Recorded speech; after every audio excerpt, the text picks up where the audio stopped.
One of the main parties that I've been playing Dungeons & Dragons 5th edition with for years kind of got disbanded around the year 2020 because I had a son that did not want to go to sleep and a pandemic happened. So, long story short, I just didn't have the energy to continue playing with said group. But now, I actually asked them a few weeks ago if they wanted to get back together and play again. And they all, of course, were enthusiastic and said yes, and I asked them if they wanted to play Tales of the Valiant instead of 5th edition Dungeons & Dragons. Well, they didn't really get a choice in that one, but I asked anyway because I'm a polite person, right? And I was going through the monsters of Tales of the Valiant from the monster book and to pit against my players potentially somewhere in the campaign or in the first session or whatever, and I noticed something about the dragons. It's kind of awesome. Hi there fellow roleplayers and game masters, my name is Mr. Trosk and this is another Tales of the Valiant video because I am probably not ever going to review these books. I'm just gonna make content from these books on my channel because reviewing this, there's just too much work to it, and it is going to be one of my main games. I play Cypher System with one group and I'm gonna play Tales of the Valiant with another group on a monthly, maybe bi-weekly basis, whatever happens to happen, right? So I want to make a lot of content for this, and I was flipping through this book, and of course I took a proper look at the dragons and then remembered something somebody said during one of my live streams. I looked at this book already during one of my live streams, and somebody, I don't know who it is, so I'm sorry for that. I didn't go back to look that up, but there is something about the dragons. It's like a design thing that I really absolutely like. So this is not going to be an overly long video going super deep into dragons and all that stuff. This is just me pointing out something very cool that they decided to do for dragons, right? So in general, there's nothing really different about dragons. They have their own lore, they have their own lair actions, which are different than in 5th edition. They have other wording towards the lore or some other details towards that. If you're into that, read into that, please. They have insane artwork. Just gonna go out and say it. This is actually not what I wanted to talk about, but just look at this Asian black dragon. Look at this, with the long freaking neck and the tiefling horns right here. This is just, for me, this is a black dragon. This is how I always play the black dragon, as like this serpent with 4 legs. That's how I play a black dragon, and this really portrays for me what a black dragon is all about. It's the same thing with the blue dragon. Look at how much, I don't know how much detail, how much texture there is going on for this. This is just, I don't know, it's insane freaking artwork. But all of the, holy shit, all of the ancient, not all of them, a lot of them, dragons have something special. So, for example, we're now here at the ancient blue dragon, which looks absolutely stunning, which is a challenge rating. Let me see, challenge rating. Oh, it's always here in Tales. I'm always looking for the challenge rating right here, but then I remember it's actually on top where it's supposed to be. Challenge rated 20 creature. So all of it is kind of familiar. It might not be completely the same as 5th edition, but it's familiar, right? It has a perception, it has a stealth, it has strength, dex, con, intelligence, wisdom, charisma. It has legendary actions, it has a detect legendary action, which is always fun to have because that's the way you should play a dragon. But that's a different thing. A roar, a wing attack, a tail attack, frightful presence, which dragons always should have. Lightning breath for a blue dragon. They have their breath weapon recharges at 5 and 6. All of that familiar stuff. But almost all, maybe not almost all, but a lot of these Asian black dragons, have one ability right under their ability scores, right? Strength, dex, con, intelligence, wisdom, charisma. They have one thing. And it is the same for each dragon, but different. If you know what, I'm just gonna go in and talk about this. I talked about this in my live stream, but that's like a 2.5-hour video, and I talk about this like very briefly because somebody mentioned it in chat. I just wanted to get that out because I'm freaking excited for this.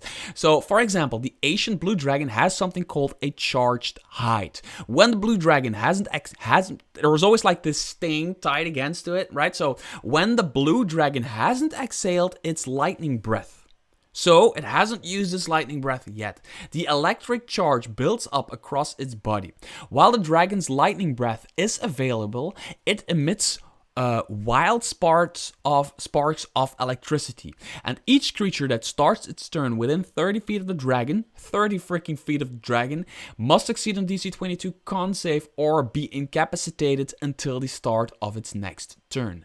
That is a freaking great thing to have. Not only is it a awesome wording of an awesome ability, it makes sense. Charged height for an electric dragon, right? A blue dragon is an electric dragon. It makes electrical stuff. It charges its height.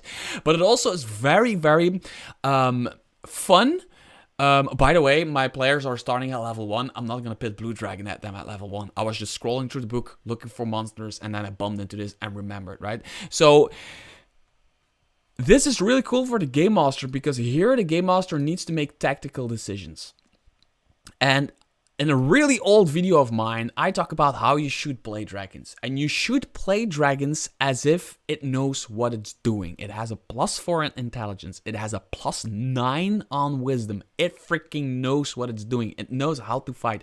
So it knows when to use its lightning breath. It knows when to not use it and just recharge its lightning breath, right? But for example, it goes up into the sky, just, I don't know, hurls things at people or just flies around until it recharges its lightning breath, then lands in the middle of the group and just starts attacking that group, and everybody has to make saves or be incapacitated, which makes the combat much more dangerous, all of that stuff. And then when it just waits it out in the very moment when everybody's stupid enough to just like stand in a line, it just exhale a lightning breath 120-foot line that is 10 feet wide, and it obliterates everybody. That's the kind of decisions you as a Game Master have to make with this role-playing kind of the dragon, right? So the dragon knows what it's doing. That's basically the idea, the gist of it, right?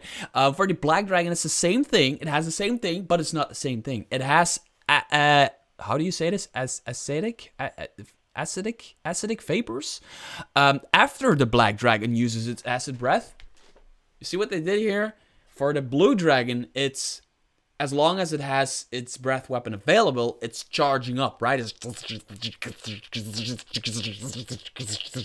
But with the black dragon, it's the other way around. After the black dragon uses its acid breath, acid clings to its mouth, throat, and nostrils for a time. So evaporating as the dragon breathes. While the dragon acid breath is unavailable, as I like how they switch this around. Acid vapors surround it, and each creature that starts its turn within 30 feet of the dragon must succeed on a DC 21 con save or be poisoned until the start of its next turn. So this is a challenge rated 20 as well. The DC is just a little bit lower, but that's also because being poisoned is also, I don't know. No, that's not worse. Is that worse? I don't know if that's worse. I don't know who comes up with these numbers. I'm not a game designer. I just know what I like when I see it, what I like, right? So this is, they completely flip it around. It's the same idea where there's something about its breath weapon, and it's not like getting its breath weapon from nowhere. It actually makes sense, and it sets the scene. It uses its breath weapon, and then like the rounds after that is like and by doing that, it actually just like breathes this acid stuff, kind of stuff that it's, which I think is pretty damn freaking cool. Does the bronze dragon have one of these things? The bronze dragon does not. I think all of the elemental dragons have this, so I need to scroll very quickly. Does the gold dragon has this? It's always like the ancient one, right? It's ambitious, golden splendor. Nope, it doesn't. A green dragon. Oh, let me see what a green dragon has. Oh my god, they look so cool. I love green dragon. Oh shit. Oh shit. Oh, that's only CR9. Only CR19, right? It's only CR19. Let's just beat the living crap out of it, right? Okay, this sounds good. Hallucinogenic gas. I know what that means. I don't know how to pronounce it, but I know what it means. After the green dragon exhales its poison breath, wisps of poisonous gas laced with the alchemical taint that permeates the dragon's body linger around it. So, Kobold Press basically wrote Tales of the Valiant just to mock European people. basically. That's because some of these wordings are so hard for people who are not natively American or English.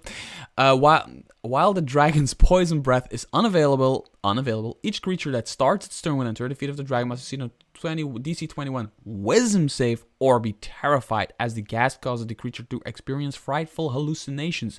A terrified creature is frightened and its speed becomes 0. Another really cool one. And I like how they kind of do the same thing for each one, but it's not like the same mechanically. But boil over for, look at this. This is just like a freaking demon, right? Holy damn, this is cool. Boil over. This is the last one. Let's do this as the last one. I just wanted to get this out. These cool abilities that they, like, for the rest, these dragons are different but familiar. They're the same familiar creature from 5th edition, but they just get like this really cool thing. When the red dragon so it's boil over, hasn't unleashed its fire breath, the heat builds up and rolls outward from it. So it's a volcano, basically. While the dragon's fire breath is available, it emits immense heat. And each creature that starts its turn within 30 feet of the dragon must succeed on a DC con save or take 7 2d6 fire damage.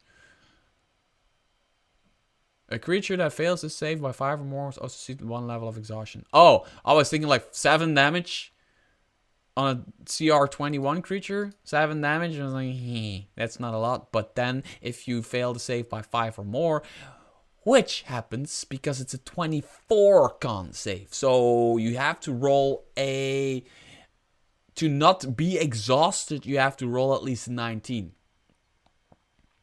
5 or more, so you have to roll a 20, because when you roll a 19 you fail by 5 and it's 5 or more, so you have to roll a 20 or higher in order to not be exhausted. So a creature that fails to save by 5 or more also suffers 1 level of exhaustion. That is a really, really, really cool one, and it makes sense for the red dragon. I absolutely love it. I don't know. Dragons, I use them in my campaign. What I use dragons for is really specific. I almost never use dragons as the main bad guy. I almost never use dragons as a mandatory thing for me. It's just a thing that I've been doing for 20 years now. Dragons have always been optional. If there is a dragon fight, there's always a way to get out of the fight by leaving or just going the other way. But there's also a big reward, and my players know upfront, like, are we doing the dragon or aren't we doing the dragon? And if we are, we know it is high risk, high reward, because almost always, when there is a dragon fight in my games, my players know that almost always at least one player character dies. That's just how it is. Dragons are just another kind of creature, right? So they know what they're doing, and they are skirmishers, and they're smart, and these extra abilities really, really add to that, to my opinion. So I just wanted to point that out. Check it out for yourself. There will be a lot more Tales of the Valiant content coming, because I'm playing the damn game. I'm starting next Tuesday, and I will walk all of you through how that goes, my thoughts, and whatever happens inside Tales of the Valiant as I play through it as a game master. So until next video, bye bye.